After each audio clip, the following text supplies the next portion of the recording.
Hello everyone. कल की class के अंदर अपन ने क्या सीखा था? कल की क्लास के अंदर अपन ने सीखा था कि डाइपोल क्या होते हैं। डाइपोल से आर डिस्टेंस पे क्या इलेक्ट्रिक फील्ड जनरेट होती है। जैसे अगर ये मेरा डाइपोल है, ठीक है, और ये इसकी दो पोजीशन है। दो पोजीशन कौन कौन सी? इस पोजीशन का नाम बताओ। ये कौन सी पोजीशन होती है? ये होती है इक्विटोरियल। डाइपोल के मिड से पास किया, ठीक है। और यहाँ पे ये पोजीशन होती है एक्सियल। अब देखो, आर डिस्टेंस पे डाइपोल से कुछ मिड पॉइंट से कुछ आर डिस्टेंस पे ये पॉइंट मैंने मान लिया। यहाँ पे इलेक्ट्रिक फील्ड डाइपोल कितनी जनरेट करेगा? अगर इसका डाइपोल मोमेंट p है। डाइपोल मोमेंट पता है ना क्या होता है? Dipole moment product of the either of the one charge into the distance between them, ठीक है। तो अगर इन दोनों की इसकी डिस्टेंस यहाँ से यहाँ एल की, चलो छोड़, एल की जरूरत नहीं पड़ेगी। इसका डाइपोल मोमेंट कुछ p है। यहाँ से आर डिस्टेंस पे एक्सियल डायरेक्शन के अंदर इलेक्ट्रिक फील्ड कितनी प्रोड्यूस होगी और किस डायरेक्शन के अंदर प्रोड्यूस होगी, तो ये बता देता हूँ। तो ये क्या था? एक्सियल डायरेक्शन के अंदर। अब डाइपोल मोमेंट है इस डायरेक्शन के अंदर, तो एक्सियल के अंदर जो इलेक्ट्रिक फील्ड प्रोड्यूस हुई थी उसका फॉर्मूला था के K into P over R cube. K P over R cube. ये अगर मेरा आर डिस्टेंस है तो के पी ओवर आर क्यूब। और अगर मैं ऐसे भी लिख सकता हूँ वेक्टर फॉर्म के अंदर, ठीक है, के पी आर क्यूब। पी की डायरेक्शन है ये और इसी डायरेक्शन के अंदर मेरी ये इलेक्ट्रिक फील्ड है। तो इलेक्ट्रिक फील्ड की डायरेक्शन पी वेक्टर की डायरेक्शन और इसका मैग्नीट्यूड, इसका मैग्नीट्यूड, ठीक है। और जो इक्वेटोरियल पोजीशन थी, इक्वेटोरियल के अंदर क्या थी? कोई भी इस पॉइंट पे अगर मेरे को इलेक्ट्रिक फील्ड निकालनी थी तो इलेक्ट्रिक फील्ड कितनी थी? इस पॉइंट पे इलेक्ट्रिक फील्ड मेरी आती थी, electric field is equals to -2 kp over R cube.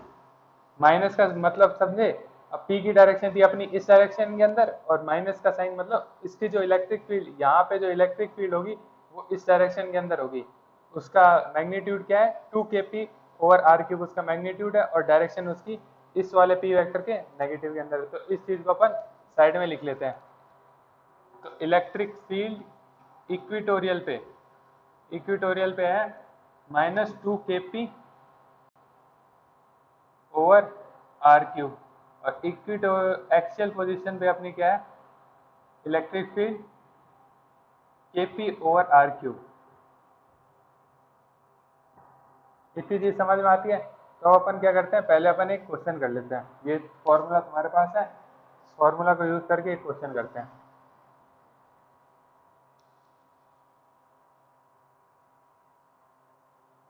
देखो, जो जो मेरी क्लास लेने बैठा है उसके हाथ में कम से कम एक कॉपी और एक पेन जरूर होना चाहिए। अगर नहीं है तो वीडियो पॉज करो और अभी पहले एक कॉपी पेन लेके आओ, क्योंकि अगर मेरी क्लास तुम सिर्फ देख रहे हो तो उसका कोई मतलब नहीं निकलेगा। मैं पहले बता रहा हूँ, इससे अच्छा तो तुम कुछ और देख लो यूट्यूब पे, बहुत कुछ है देखने को। और अगर क्लास ही करनी है सिंसियरली करो, एक कॉपी और एक पेन लेके आओ और फिर ये जो जो मैं कह रहा हूँ ना, यहाँ क्वेश्चन सॉल्व करो, वो सब सॉल्व करना, ठीक है। तो अपन एक पहला क्वेश्चन करते हैं। तो अपन ने माना, वीडियो पॉज कर लो, जल्दी कॉपी पेन ले आओ, ठीक है। अब देखो क्वेश्चन करते हैं। ये अपना कुछ एक स्क्वायर है, ठीक है, ए लेंथ का, ए का स्क्वायर है, ठीक है। और इसका कुछ सेंटर पॉइंट है यहाँ पे ओ। अब अपन को दिया हुआ है कि दो डाइपोल हैं जिनका डाइपोल मोमेंट है पी, इसका भी डाइपोल मोमेंट है पी। इस पॉइंट को कुछ भी कह दो, ए बी सी डी, ठीक है। तो अब क्वेश्चन देखो, क्वेश्चन क्या है? Find net dipole, P net, नहीं पी नेट नहीं, electric field net, E net at point, at points कर देते हैं। 3 पॉइंट के ऊपर देखनी है नेट इलेक्ट्रिक फील्ड कौन कौन सी है। पहला तो सेंटर के ऊपर, तो पहला पॉइंट हो गया अपना ओ। दूसरा पॉइंट हो गया अपना कहाँ पे देखें, यहाँ पे देख लेते हैं, बी पे। तीसरा पॉइंट हो गया पॉइंट नंबर सी पे, यानी कि इस डाइपोल के सेंटर पे इलेक्ट्रिक फील्ड क्या होगी। पहला क्वेश्चन, पहला क्वेश्चन भैया। दूसरा क्वेश्चन मैं यहाँ लिख रहा हूँ, क्वेश्चन 2। फाइंड वी, वी समझते हो ना, पोटेंशियल। पोटेंशियल एक नंबर है, इसकी कोई डायरेक्शन नहीं होती। तो सबसे पहले अपन ओ पॉइंट पे देखते हैं। तो ये ए है, तो ये डिस्टेंस कितनी हो गई? ये इस डाइपोल के लिए परपेंडिकुलर है, तो ये मेरे लिए कौन सी कंडीशन होगी, इक्वेटोरियल वाली कंडीशन होगी। ये डिस्टेंस कितनी है, ये डिस्टेंस है, पूरी डिस्टेंस होती है मेरी √2a, और ये डिस्टेंस कितनी होगी √2a डिवाइडेड बाई 2, यानी कि a/√2। a/√2 डिस्टेंस है ये। इक्वेटोरियल पोजीशन के अंदर डाइपोल की क्या होती है, इलेक्ट्रिक फील्ड। डाइपोल की इलेक्ट्रिक फील्ड की डायरेक्शन कौन सी होगी, ये है, तो यहाँ पे डाइपोल की इलेक्ट्रिक फील्ड की डायरेक्शन ये रही होगी। तो इलेक्ट्रिक फील्ड ये कुछ 1 आ गई, तो E1 की वैल्यू क्या होगी, E1 की वैल्यू होगी भैया, E1 की वैल्यू अपन सिर्फ मॉड निकाल लेते हैं, मॉड कैसा होगा, तो ये होगा 2kp/r³। r अपना क्या है, √2a का होल क्यूब। इतना समझ में आता है।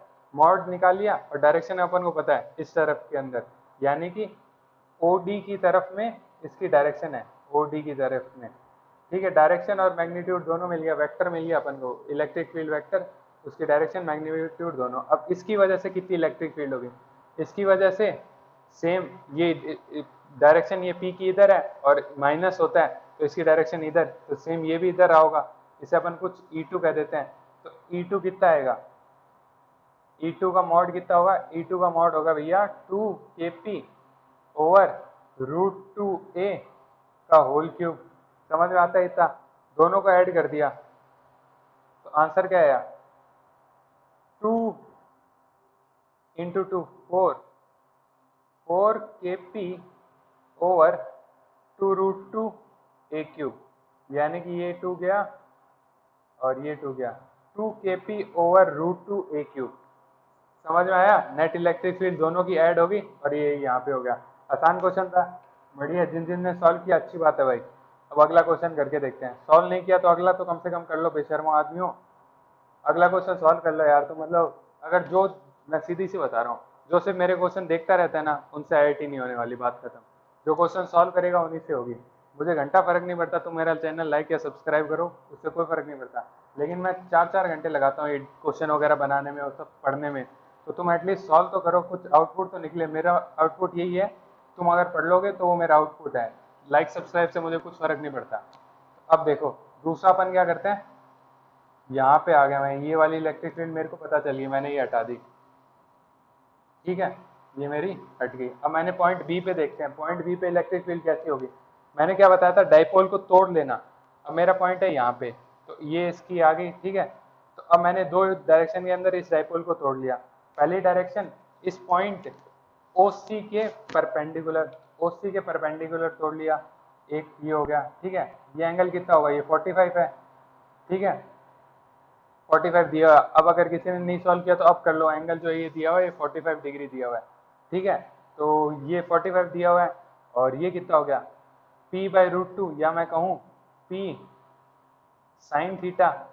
ये वेक्टर कितना है, P sin थीटा, इसका P कितना है, डाइपोल कितना है, इसका डाइपोल है P sin थीटा, थीटा की वैल्यू 45, तो P/√2, और जो मेरा परपेंडिकुलर है इसके अलोंग वो कितना हो जाएगा, वो भी है P/√2, क्योंकि वो है P cos थीटा, cos 45 कितना √2, तो P cos theta P sin theta, ये हो गया। अब देखो इस पॉइंट पे क्या होगा, इस पॉइंट पे पहले मैं इसकी वजह से निकाल लेता हूँ, ठीक है। इसकी वजह से मेरा कितना आएगा, इसकी वजह से मेरी ये इक्वेटोरियल डायरेक्शन पे है, तो डाइपोल की इस तरफ रही होगी। ये अगर तुम देखो कि मैं जल्दी से कैसे पता लगा लेता हूँ कि डाइपोल की डायरेक्शन ये है या ये होगी, तो मैं क्या मानता हूँ, ट्रिक बता रहा हूँ, ये ट्रिक देख लो जल्दी से। मैं यहाँ पे मानता हूँ एक पॉजिटिव चार्ज है और यहाँ पे नेगेटिव चार्ज है, और डाइपोल की डायरेक्शन यही होती है, नेगेटिव टू पॉजिटिव, ठीक है। तो अब मैं क्या मानता हूँ, ये क्यू चार्ज ने कुछ, अगर मैं इसे ज्वाइन करता हूँ तो कुछ इस तरफ इलेक्ट्रिक फील्ड है इस क्यू चार्ज की, और इस माइनस क्यू चार्ज की इलेक्ट्रिक फील्ड कुछ इस तरफ है। दोनों का नेट रिजल्टेंट यहीं कहीं आया होगा। जैसे अपने वो निकाला था ना प्रूफ की ये वैल्यू 2kp कैसे होती है, तो उसके अंदर पिछली क्लास के अंदर जाना, पता चल जाएगा कि ये ऐसे कैसे होता है, ठीक है। तो इस डायरेक्शन के अंदर ही होगा, और इसके जो मैग्नीट्यूड होगा इलेक्ट्रिक फील्ड का मैग्नीट्यूड मुझे पता है क्या होता है, वो होगा 2kp/r³। r³ अपना क्या है, r क्या है, a, तो 2kp/a³। तो इसकी वजह से मेरा इधर की तरफ एक इलेक्ट्रिक फील्ड निकल गई। अब मैंने इसकी तरफ से निकाला। अब देखो इसकी भी ट्रिक बता देता हूँ, Q charge minus Q charge, ठीक है, क्यू चार्ज। अब क्यू चार्ज क्या है, क्यू चार्ज इस पॉइंट के ज्यादा पास में है, तो देखो इलेक्ट्रिक फील्ड क्या होता है, k q/r², दोनों के लिए, इस पॉइंट के लिए, दोनों के लिए ये Q है, ये माइनस Q है, तो दोनों के लिए Q तो सेम हो गया, लेकिन इसके लिए जो डिस्टेंस है ना वो कम है, तो यानी कि इसकी इलेक्ट्रिक फील्ड डोमिनेट करेगी, तो जो डायरेक्शन इसकी होगी वही होगी। तो इसकी इलेक्ट्रिक फील्ड क्या होती है, एक पॉइंट चार्ज की इलेक्ट्रिक फील्ड रेडियली आउटवर्ड होती है। पॉइंट चार्ज अगर पॉजिटिव है तो रेडियली आउटवर्ड, तो यानी कि मेरी नेट इलेक्ट्रिक फील्ड की डायरेक्शन तो यही होगी, और इसका जो मैग्नीट्यूड है वो होता है Kp ओवर आर क्यूब। इसका मैग्नीट्यूड मुझे पता है Kp ओवर आर क्यूब, और आर की वैल्यू क्या है a, तो Kp ओवर a क्यूब, तो मेरा मैग्नीट्यूड आ गया। ठीक है, इन दोनों की वजह से मैंने यहाँ पे सॉल्व कर लिया। सिमिलरली अब जल्दी से इस वेक्टर को तोड़ के यहाँ पे इलेक्ट्रिक फील्ड नेट निकालो। पॉज करो वीडियो, सॉल्व करो। ठीक है, तो अब सॉल्व करके मैं दिखा देता हूँ। ये देखो, फिर मैंने इस वेक्टर को तोड़ा, एक तो मैंने इसके अलोंग तोड़ दिया और एक मैंने इसके परपेंडिकुलर तोड़ दिया। ये एंगल कितना है, 45 डिग्री। तो अब क्या किया, ये p/√2 और ये p/√2। अब देखो एक चीज मैंने यहाँ पे, मैंने क्या कहा, Kp over R cube, Kp over R cube. जो p यहाँ पे है ना उसकी वैल्यू p नहीं है, p/√2 है। इस वाले के लिए अगर मैं मानूं तो p/√2 है, तो ये यहाँ पे जो 2Kp ओवर आर क्यूब है ना, यहाँ पे p/√2, और यहाँ पे भी 2Kp ओवर आर क्यूब है, तो यहाँ पे p/√2। ठीक है, इतना समझ गए। अब सिमिलरली ये रूट p/√2 इसकी वजह से इलेक्ट्रिक फील्ड की डायरेक्शन, इसकी वजह से इलेक्ट्रिक फील्ड की डायरेक्शन ये होगी, और इसे दूसरे पेन से कर देता हूँ। इसकी वजह से इलेक्ट्रिक फील्ड की डायरेक्शन इस डायरेक्शन के अंदर होगी। ठीक है, और ये इसकी वैल्यू कितनी होगी, इसका मैग्नीट्यूड होगा Kp over R cube a cube, और p की वैल्यू p/√2। ठीक है, Kp ओवर आर क्यूब ये डायरेक्शन के अंदर हो गई, और ये ऐसे है। अब इसके लिए इक्विटोरियल पोजीशन पे है ये पॉइंट, तो इसके लिए इक्विटोरियल पे अभी मैंने बताया ये नेगेटिव, यहाँ पे पॉजिटिव चार्ज, ये नेगेटिव चार्ज, तो इसकी डायरेक्शन कहाँ होगी, इसकी डायरेक्शन नीचे होगी, और इसका जो मैग्नीट्यूड होगा वो मैग्नीट्यूड होगा इस इलेक्ट्रिक फील्ड का 2Kp over R cube, 2Kp over R cube a cube, और p की वैल्यू √2। अब मेरे पास सब आ गया। ठीक है, अब नेट x और नेट y के अंदर निकाल लेता हूँ। तो नेट y के अंदर क्या क्या इलेक्ट्रिक फील्ड है, ये है Kp ओवर √2 a क्यूब ऊपर की तरफ, और नीचे की तरफ 2Kp over √2 a cube. Similarly x direction के अंदर, पॉजिटिव x के अंदर मेरे पास है 2Kp over a cube into √2, और नेगेटिव की तरफ है Kp over a cube into √2। Kp a cube √2 से ये हट गया, और यहाँ से 2 हट गया, और सिमिलरली ये 2Kp √2 है, तो 2 हट गया और ये हट गया। तो नेट इलेक्ट्रिक फील्ड की डायरेक्शन कहाँ आ गई, पॉइंट बी पे। पॉइंट बी पे नेट इलेक्ट्रिक फील्ड की डायरेक्शन यहाँ और यहाँ, इनका रिजल्टेंट निकाल लेना। ठीक है, कुछ एंगल फाई मान लेना, tan फाई की वैल्यू क्या आ जाएगी, tan phi is equal to perpendicular. Actually ये क्या है, सेम ही है, दोनों की मैग्नीट्यूड सेम है, तो जो ये फाई होगा उसकी एंगल वैल्यू 1 आ जाएगी, और फाई की वैल्यू अपनी आ जाएगी 45 डिग्री। ठीक है, इतना समझ में आता है। और नेट इसका कितना होगा, अगर दोनों कुछ a ये है, ये भी a है, तो रिजल्टेंट कितना होगा √2a। तो नेट इलेक्ट्रिक फील्ड अपनी आ जाएगी √2a, यानी कि Kp ओवर a क्यूब। इस पॉइंट पे Kp over a cube electric field आ जाएगी, और नेट डायरेक्शन उसकी यहाँ पे रहेगी। समझ में आता है इतना। तो अपन ने यहाँ पे निकाल लिया, O पे निकाल लिया, और यहाँ पे निकाल लिया। अब देखो अपन क्या करते हैं,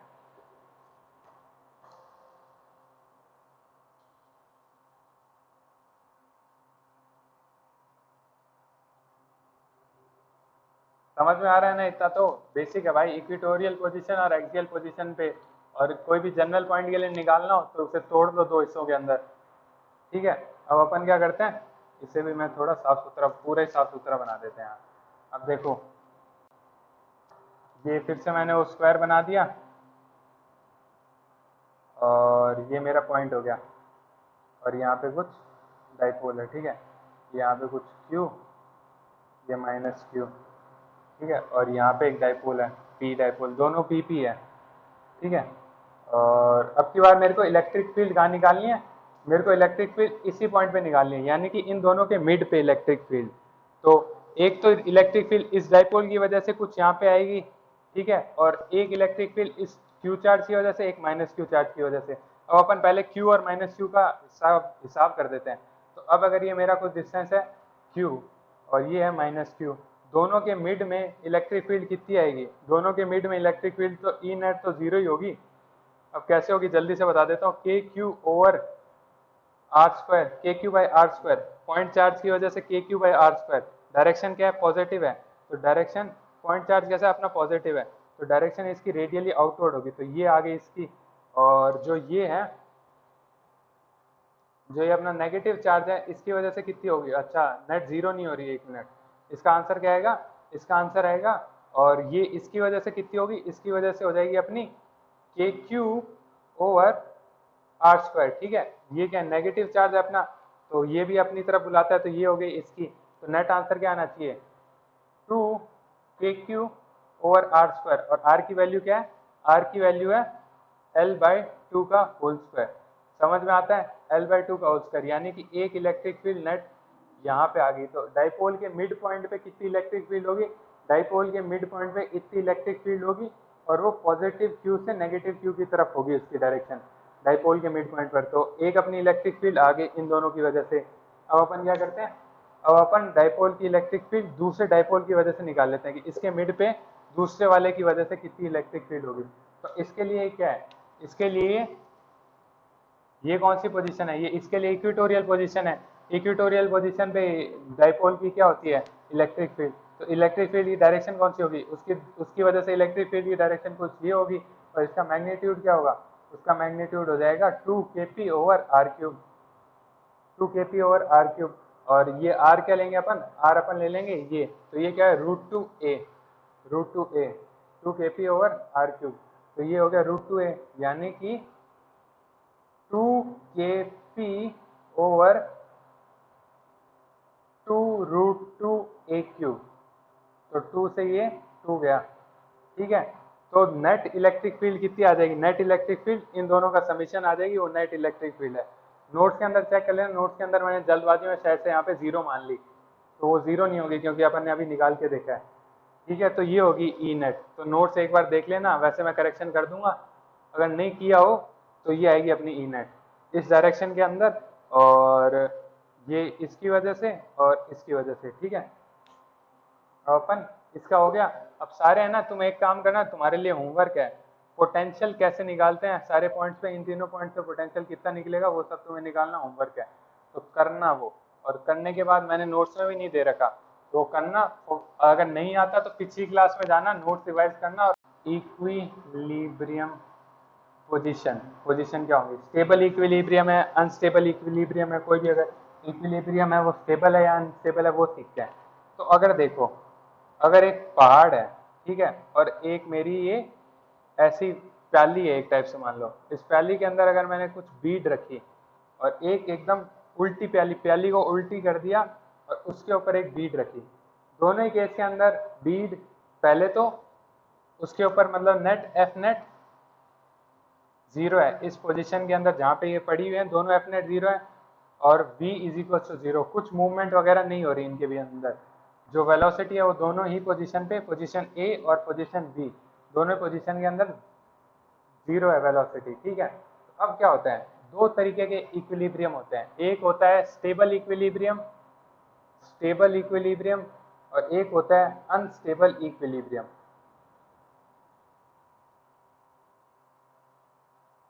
स्टेबल इक्विलिब्रियम का क्या मतलब है, अगर मैं इसे कुछ x डिस्टेंस मूव करवा देता हूँ, तो ये बीड, बीड मतलब एक कुछ भी मान लो बॉल सी, छोटी सी बॉल, ये वापस मूव करके उसी इनिशियल पोजीशन पे आ जाएगी। तो अगर किसी को मूव करने पे अगर वो वापस आ रही है चीज, तो वो होती है उसके लिए स्टेबल इक्विलिब्रियम। और अनस्टेबल मूव इक्विलिब्रियम क्या है, हल्का से इसे मूव कर दूंगा तो ये बीड गिर जाएगी और कभी वापस इस पोजीशन पे नहीं आएगी, तो ये होता है अनस्टेबल इक्विलिब्रियम। तो अब अपन इसे डाइपोल की टर्म्स के अंदर समझते हैं, डाइपोल के लिए क्या स्टेबल इक्विलिब्रियम, क्या अनस्टेबल इक्विलिब्रियम। तो देखो, डाइपोल है क्या है, तो एक पेयर ऑफ पॉजिटिव और negative charges equal and opposite. तो अब देखो, कुछ एक यूनिफॉर्म इलेक्ट्रिक फील्ड दे देगा क्वेश्चन वाला तुम्हें, ये यूनिफॉर्म इलेक्ट्रिक फील्ड हो गई, ठीक है। इनके अंदर डाइपोल को रख देगा, ये मैं मान लेता हूँ यहाँ से यहाँ डाइपोल रखा हुआ, इलेक्ट्रिक फील्ड ऊपर से निकल रही है, ठीक है। तो ये क्या होगा, कुछ डाइपोल का डाइपोल मोमेंट P है, ठीक है। तो अब क्या है, इसे मैं थोड़ा सा तोड़ देता हूँ। ये क्या है, Q चार्ज, ये है माइनस Q चार्ज। अब देखो इलेक्ट्रिक फोर्स कितनी होती है, फोर्स अभी मैं फोर्स मैंने पहले ही बताया था, फोर्स इज इक्वल टू जो इलेक्ट्रिक फील्ड है उसको Q चार्ज से मल्टीप्लाई कर दो। इस Q चार्ज पे कितनी फोर्स लगेगी, इलेक्ट्रिक फोर्स, तो वो ये कितनी, इस पॉइंट पे कितनी ये इलेक्ट्रिक फील्ड महसूस कर रहा है इनटू इसका जो चार्ज है इसके ऊपर, उससे मल्टीप्लाई कर दो, तो ये कितनी फोर्स एक्सपीरियंस करेगा वो पता चल जाएगा। और इस फोर्स की डायरेक्शन वही होगी जो इलेक्ट्रिक फील्ड की डायरेक्शन है। तो इस ये चार्ज कितनी फोर्स एक्सपीरियंस कर रहा है, ये EQ फोर्स एक्सपीरियंस कर रहा है। इसकी डायरेक्शन क्या है, यही डायरेक्शन है जो इलेक्ट्रिक फील्ड की है। तो अपन इलेक्ट्रिक फील्ड निकालते इसलिए थे ताकि अपन किसी उस इलेक्ट्रिक फील्ड पे अगर पॉइंट चार्ज रख दें तो वो कितनी फोर्स महसूस करे वो सीख सकें। तो अपन ने यही कर दिया। तो अब अपन क्या करते हैं, अब अपन देखो फोर्स Q के ऊपर प्लस Q कितनी फोर्स एक्सपीरियंस कर रहा है, वो है भैया E इंटू क्यू। और इसकी डायरेक्शन क्या है, इसकी डायरेक्शन है ये वाली, ठीक है। और फोर्स अपना नेगेटिव Q कितनी एक्सपीरियंस कर रहा है, वो भी है E इंटू क्यू। तो E vector into minus Q जब अपन करेंगे तो माइनस क्यू से क्या होगा, यानी कि जो E वेक्टर की डायरेक्शन है उससे अपोजिट डायरेक्शन, तो उससे अपोजिट डायरेक्शन यानी कि E वेक्टर इस तरफ है, तो माइनस क्यू चार्ज जो होगा वो फोर्स इस तरफ एक्सपीरियंस करेगा। और उसका मैग्नीट्यूड कितना है, उसका मैग्नीट्यूड है E इंटू क्यू। अब देखो ये पूरा एक पेयर है, इस पूरे पेयर के अंदर एक तो फोर्स मेरी इस तरफ लग रही है वो है EQ, और एक फोर्स मेरी लग रही है इस तरफ वो भी है EQ। तो इक्वल एंड अपोजिट फोर्स है, तो ये पेयर मेरा कहीं मूव नहीं करेगा, ठीक है। तो मैंने कह दिया कि भैया मेरा F नेट तो यहाँ पे है, F नेट हो गया इसके ऊपर 0। तो यानी कि अगर मैं किसी डाइपोल को किसी इलेक्ट्रिक फील्ड के अंदर रखता हूँ तो वो ऐसे मूव नहीं करता। अगर मैं इसे, अगर मैं क्या करते हैं, अब देखो अगर मैंने इस डाइपोल को हल्का सा यहां से मैंने इस डायरेक्शन में कर दिया कि पहले मेरा डाइपोल ऐसे था, मैंने डाइपोल को हल्का सा ऐसे चेंज कर दिया, तो अब क्या होगा, कुछ थीटा डिग्री का एंगल मैंने चेंज कर दिया डाइपोल के अंदर। तो अब डाइपोल क्या होगा, ये मेरा पॉइंट चार्ज होगा, वो कुछ इस डायरेक्शन के अंदर फोर्स एक्सपीरियंस करने लगेगा, जो मेरा पॉइंट चार्ज है Q, फोर्स कितनी है, फोर्स E इंटू क्यू, ठीक है। और जो ये वाला चार्ज है नेगेटिव चार्ज, वो इस डायरेक्शन के अंदर फोर्स एक्सपीरियंस करेगा, वो भी है E इंटू क्यू। तो अब देखो अब ये अभी भी मूव नहीं कर सकता नेट डाइपोल पेयर, लेकिन क्या हुआ, सिंस ये ऐसे पड़ा है तो कुछ टॉर्क आ गया, ये यहाँ से खींच रही है, ये इसे कुछ ऐसे मान लो खींच रहा है, तो ये अगर मैं खींचता हूँ तो ये अपने आप ऐसे नीचे जाता है, तो ये नीचे जा रहा है और ये भी ऊपर आ रहा है, तो ये नेट टॉर्क महसूस करेगा, एक नेट टॉर्क, ये डाइपोल जो है ये एक नेट टॉर्क महसूस करेगा, ठीक है। तो फोर्स तो नेट 0 हो गई, लेकिन फिर भी एक टॉर्क है नेट, वो इस डायरेक्शन के अंदर है। तो अब अगर मैं इस पोजीशन से डाइपोल को थोड़ा सा ऊपर करता हूँ तो ये इसी पोजीशन पे वापस आ जाता है, ऐसे ऐसे ऐसे ऐसे मूव करेगा। तो ये पोजीशन कौन सी होगी, ये इसके लिए होगी स्टेबल इक्विलिब्रियम। और जबकि अगर मैं इस पोजीशन पे लाता हूँ तो अभी एफ नेट तो इसके लिए 0 है, एफ नेट इसके लिए 0 है और टॉर्क भी 0 है, क्योंकि अभी दोनों उसी लाइन के अलॉन्ग एग्जिस्ट कर रहे हैं। तब क्या होगा, अगर मैं हल्का सा इसे मूव करता हूँ ऊपर की तरफ, तब क्या होगा, ये कुछ ऐसे मूव हो जाएगा और इसके ऊपर कुछ फोर्स इस डायरेक्शन में लगे और इसके ऊपर कुछ फोर्स जो है वो इस डायरेक्शन के अंदर लगेगी। तो मेरा डाइपोल क्या होगा, पूरा ऐसे जल्दी से घूम जाएगा, इस डायरेक्शन के अंदर मूव कर जाएगा। तो ये है।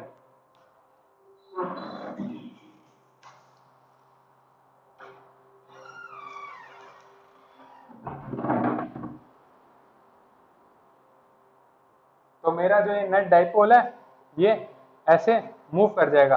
तो ये वाली पोजीशन कौन सी है, ये है इसकी अनस्टेबल इक्विलिब्रियम, और ये डाइपोल के लिए थी स्टेबल इक्विलिब्रियम। समझिए स्टेबल और अनस्टेबल इक्विलिब्रियम क्या है डाइपोल के लिए।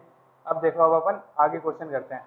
अब देखते हैं कि डाइपोल, अब देखो ये अपना क्लियर हो गया, अपन ने क्या क्या सीख लिया, अपन ने सीख लिया कि एक डाइपोल क्या होता है, उससे कुछ आर डिस्टेंस पे इक्वेटोरियल और एक्सियल पोजीशन पे क्या इलेक्ट्रिक फील्ड प्रोड्यूस करता है, क्या वो पोटेंशियल प्रोड्यूस करता है।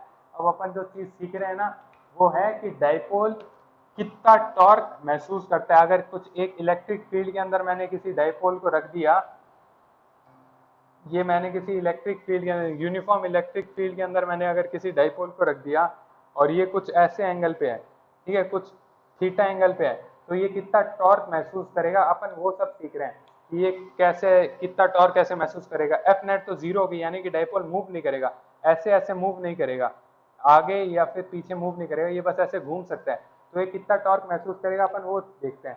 तो अपन ने क्या माना कि यहाँ पे क्या है, यहाँ पे एक पॉइंट चार्ज है Q और यहाँ पे एक पॉइंट चार्ज है -Q, और डाइपोल की लेंथ कुछ है, यहाँ से यहाँ की लेंथ हो गई कुछ L, और ये लेंथ कितनी हो जाएगी नीचे की तरफ। तो अगर ये L है, ये मैंने एक्सटेंड कर दिया, ये थीटा तो ये भी थीटा, तो ये कितनी होगी, ये होगी L sin थीटा। ट्राइंगल के अंदर देख लो ना, अगर ये मेरी L है, ये मेरा थीटा है, तो ये मेरी L sin थीटा, ठीक है। और ये कौन सा, ये मिड पॉइंट है, मिड पॉइंट से ये वाली कितनी दूरी होगी, ये L sin थीटा बाई 2, और ये वाली दूरी L sin थीटा बाई 2, ठीक है। ये सिर्फ थीटा बाई 2 नहीं है, L sin theta whole divided by 2, L sin theta whole divided by 2, ठीक है। तो ये हो गया ये, और ये पार्ट मुझे मिल गया। अब देखो फोर्स कितनी थी, फोर्स इसके ऊपर -Q के ऊपर इस डायरेक्शन के अंदर लगेगी, ये -Q था, इस डायरेक्शन के अंदर लगेगी। फोर्स अपनी थी KQ, नहीं इसके अंदर अपनी इलेक्ट्रिक फील्ड है, तो E इंटू क्यू, फोर्स का मैग्नीट्यूड अपन को मिल गया। फोर्स का मैग्नीट्यूड, तो टॉर्क कितना होता है, तो सेंटर से इसकी distance, torque 1, torque on -Q के ऊपर कितना टॉर्क होगा वो देख लेते हैं। Torque on -Q is equal to इसके ऊपर लगने वाली फोर्स इनटू सेंटर से इसका डिस्टेंस, या रेडियस भी कहते हैं कहीं उसे। तो ये कितना है डिस्टेंस, ये है L sin थीटा ओवर 2, और फोर्स अपनी कितनी है, फोर्स है E इंटू क्यू, तो E Q L sin theta over 2, और जो टॉर्क, इस टॉर्क की डायरेक्शन क्या है, टॉर्क देखो ये ऐसे है, फोर्स इस डायरेक्शन में लग रही है, ऐसे घुमाने चाहेगा इसे ऐसे, तो टॉर्क की डायरेक्शन हो गई ये, ऐसे घुमा रहा है, ये मेरा है तो इसे ऐसे घुमाने की कोशिश कर रहा है, तो टॉर्क की डायरेक्शन हो गई ये। टॉर्क Q के ऊपर, इस वाले Q के ऊपर टॉर्क कितना होगा, तो वो होगा फोर्स इनटू ये same L sin theta by 2।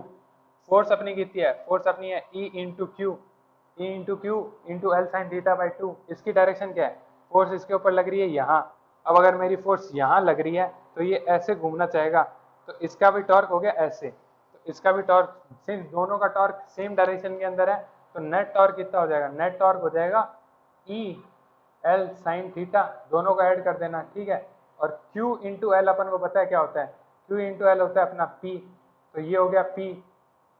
अब देखो अगर दो वेक्टर हैं, ठीक है, वेक्टर A और वेक्टर B, ठीक है, तो vector A dot vector B, यानी कि डॉट प्रोडक्ट क्या होता है, A into B into cos theta, और दोनों का क्रॉस प्रोडक्ट क्या होता है, vector A into vector A cross B, तो vector A into vector B into sine theta. तो अपन को दिख रहा है E भी एक वेक्टर है, उसका मैग्नीट्यूड कुछ इलेक्ट्रिक फील्ड का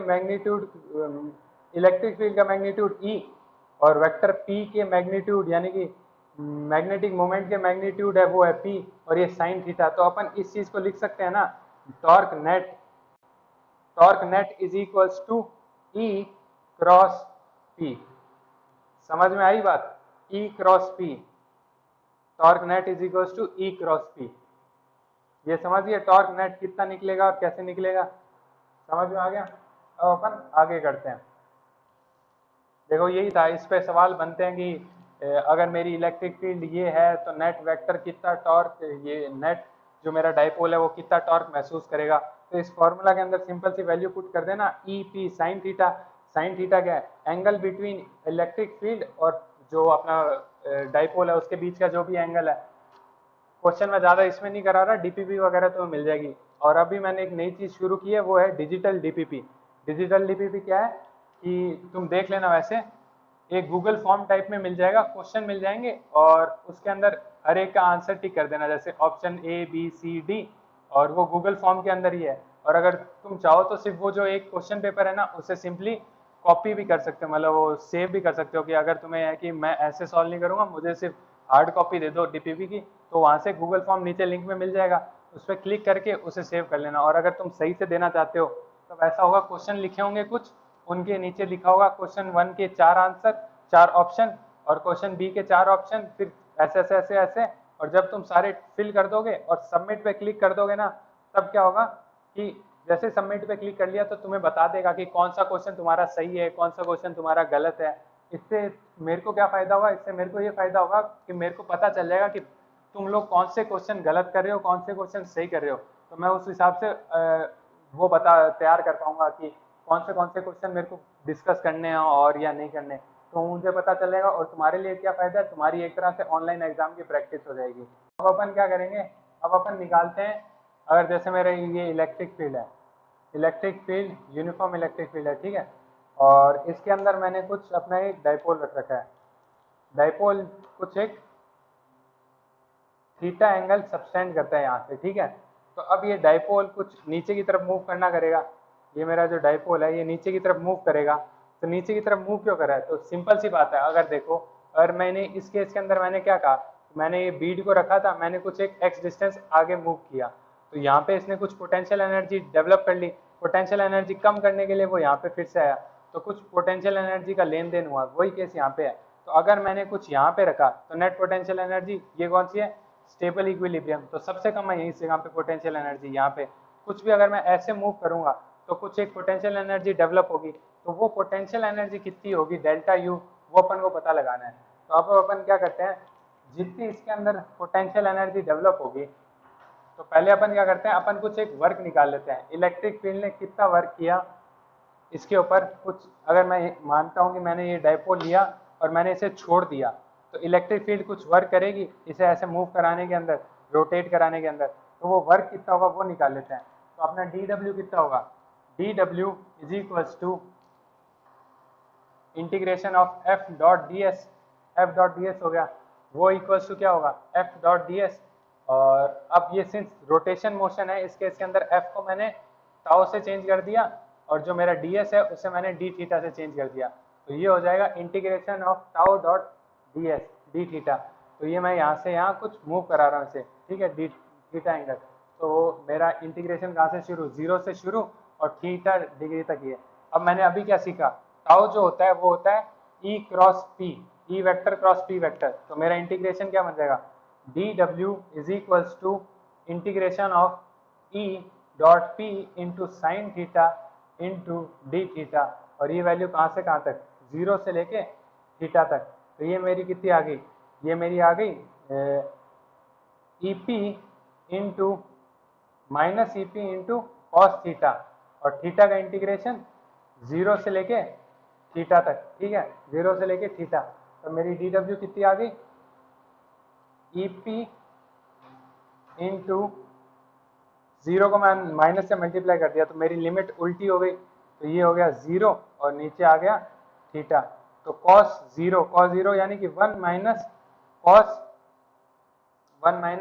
जीरो, जीरो से लेके थीटा, तो ये कितना हो गया कॉस थीटा। तो इसका मतलब कितना वर्क हुआ यहाँ से यहाँ आने के अंदर, नेट वर्क हुआ ये EP into one minus cos theta, net work done किया इलेक्ट्रिक फील्ड ने इसके ऊपर। तो नेट वर्क डन किया तो अपन को पता है delta D W, net work done D W जितना भी करेगा वो होता है उसकी काइनेटिक एनर्जी के अंदर चेंज, डेल्टा काइनेटिक एनर्जी। और काइनेटिक एनर्जी अपन को पता है, अब देखो सिस्टम के पास ये अगर कुछ एक सिस्टम था, ठीक है, इलेक्ट्रिक फील्ड और ये डाइपोल मिला के, ठीक है, इसके पास नेट जितनी इन दोनों के बीच के नेट जो एनर्जी थी इन दोनों के अंदर वो सेम होनी चाहिए। तो पहले इनके पास कितनी एनर्जी थी, तो पहले इनके पास थी potential energy of dipole, dipole plus electric field, वो कुछ initial plus kinetic energy of dipole, rotational kinetic energy of dipole, और फाइनल इनिशियल, ये दोनों की ये दो इनिशियल एनर्जी, फाइनल क्या क्या एनर्जी होंगी, फाइनल एनर्जी होगी पोटेंशियल एनर्जी डाइपोल और इलेक्ट्रिक फील्ड के अंदर final plus kinetic energy of dipole final. तो देखो इनिशियली डाइपोल की कोई काइनेटिक एनर्जी रोटेशनल नहीं थी तो ये जीरो हो गया, और फाइनली जब ये पोजीशन यहाँ से यहाँ पे मूव कर जाएगा तो इस केस के अंदर इसके पास कोई पोटेंशियल एनर्जी नहीं होगी, तो ये भी हो गया क्योंकि ये स्टेबल इक्विलिब्रियम है। स्टेबल इक्विलिब्रियम पे पोटेंशियल एनर्जी अपन ने जीरो मान ली, तो यहाँ पे अपन ने स्टेबल इक्विलिब्रियम पे सबसे कम पोटेंशियल एनर्जी होती है, पोटेंशियल एनर्जी रेफरेंस के अकॉर्डिंग मानते हैं अपन। तो अपन ने क्या माना कि इस पॉइंट पे जीरो मान ली, ठीक है, तो ये हो गई 0। तो अब जो काइनेटिक एनर्जी फाइनल है वही पोटेंशियल एनर्जी के बराबर होगी इनिशियल।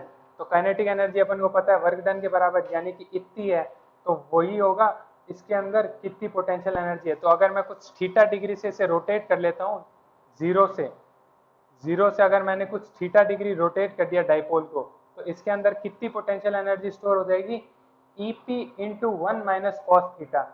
और अगर अपन इसे देख ही लेते हैं डिफरेंट डिफरेंट थीटा की वैल्यू के लिए, अगर अपन ने थीटा की वैल्यू 0 रखी तब ये कितना हो जाएगा, ये हो जाएगा 1 माइनस 1 0, यानी कि पोटेंशियल एनर्जी 0। यानी कि अगर मैंने थीटा की वैल्यू 0 रखी, यहाँ से मैं कुछ 0 डिग्री घुमा के लेके गया यानी यहीं पे रखा, तो इसके अंदर इसकी पोटेंशियल एनर्जी 0। तो समझ गया ना। तो मेन जो इससे अपन को गिव अवे है इस पूरे डेरिवेशन से वो है कि अगर मैं कुछ एक थीटा एंगल से डाइपोल को रोटेट करा देता हूं तो उसके अंदर कितनी पोटेंशियल एनर्जी स्टोर हो जाती है, उसके और इलेक्ट्रिक फील्ड के बीच में जो पोटेंशियल एनर्जी है वो कितनी स्टोर हो जाएगी। एक यूनिफॉर्म इलेक्ट्रिक फील्ड और उसके बीच की जो नेट पोटेंशियल एनर्जी स्टोर हो जाएगी, पोटेंशियल एनर्जी स्टोर, ये जैसे इलेक्ट्रिक फील्ड थी और यहीं पे मेरा पहले डाइपोल था, मैंने डाइपोल को कुछ थीटा एंगल से रोटेट करा दिया तो कुछ एक पोटेंशियल एनर्जी स्टोर होगी। तो ये पोटेंशियल एनर्जी स्टोर होगी EP into 1 minus cos theta. ये EP 1 minus cos theta actually है चेंज इन पोटेंशियल एनर्जी। कितनी पोटेंशियल एनर्जी, यहाँ पे अपन ने पोटेंशियल एनर्जी 0 मान ली, तो यहाँ पे कुछ एक पोटेंशियल एनर्जी बढ़ जाएगी। तो ये कितनी बढ़ जाएगी, वो है ये। तो ये ईपी स्टोर को अपन कह सकते हैं you final minus you initial. तो यू इनिशियल अपना 0 है, तो यू फाइनल अपनी होगी यही ई डेल्टा स्टोर, ये अपनी होगी इसके बराबर। तो क्वेश्चन वाला तुमसे क्वेश्चन कैसे पूछेगा वो मैं तुम्हें बता देता हूँ। एक दो क्वेश्चन कर लेते हैं इसके जल्दी से। तो इसके क्वेश्चन देखो, क्वेश्चन तुमसे ऐसा पूछेगा कि ये अपना हो गया कुछ इलेक्ट्रिक फील्ड की डायरेक्शन थी यूनिफॉर्म, और डाइपोल इसने कुछ पहले ऐसे था डाइपोल 60 डिग्री के अंदर, और ये कुछ 120 डिग्री के अंदर इसको रोटेट करवा दिया। पहले था कुछ 60 डिग्री के अंदर इनिशियली और फाइनली 120 डिग्री है। ठीक है, तो बताओ इन दोनों पोजीशन पे डेल्टा यू कितना होगा, कि अगर मैं जब यहाँ से यहाँ पे लेके गया तो मेरी चेंज इन पोटेंशियल एनर्जी कितनी होगी। तो पहले पोटेंशियल एनर्जी इस पॉइंट पे कितनी होगी, वो हो जाएगी EP into 1 minus cos 60, cos 60 की वैल्यू 1/2 यानी कि ईपी बाय 2। और इस पोजीशन पे फाइनल पोजीशन पे मेरी पोटेंशियल एनर्जी क्या हो जाएगी, वो हो जाएगी EP into 1 minus cos 120, cos 120 हो गया अपना -1/2, तो ये 1 + 1/2। ठीक है, तो ये हो जाएगा ईपी इंटू 3/2। दोनों का डिफरेंस भैया हो गया ईपी। तो मेरी चेंज इन पोटेंशियल एनर्जी यहाँ से यहाँ ईपी होगी। ठीक है, इतनी चीज समझ में आती है। ऐसे ही एक दो रिलेटेड क्वेश्चन है नीचे दिए होंगे, वो उसी के अंदर लिंक के अंदर वो कर लेना। तो इलेक्ट्रिक डाइपोल तो यहाँ पे खत्म होता है। तो कल से अपन क्या करेंगे, कल से अपन इलेक्ट्रिक फील्ड वगैरह के बारे में सीखेंगे। इलेक्ट्रिक फील्ड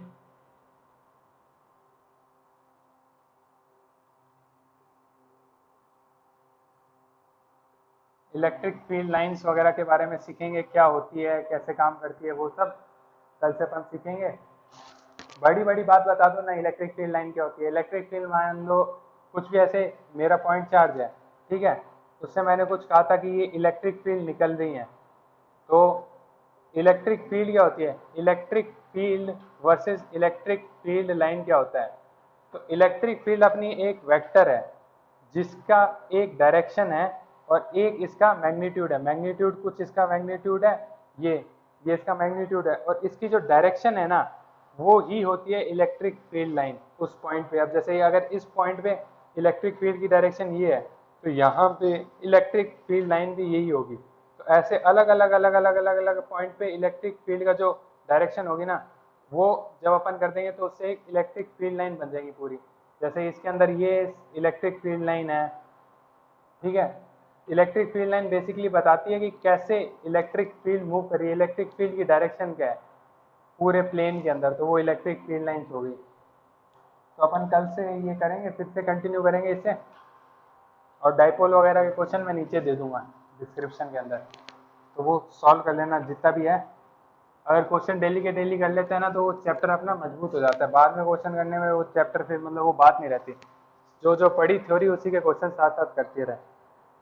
चलो ठीक है, धन्यवाद।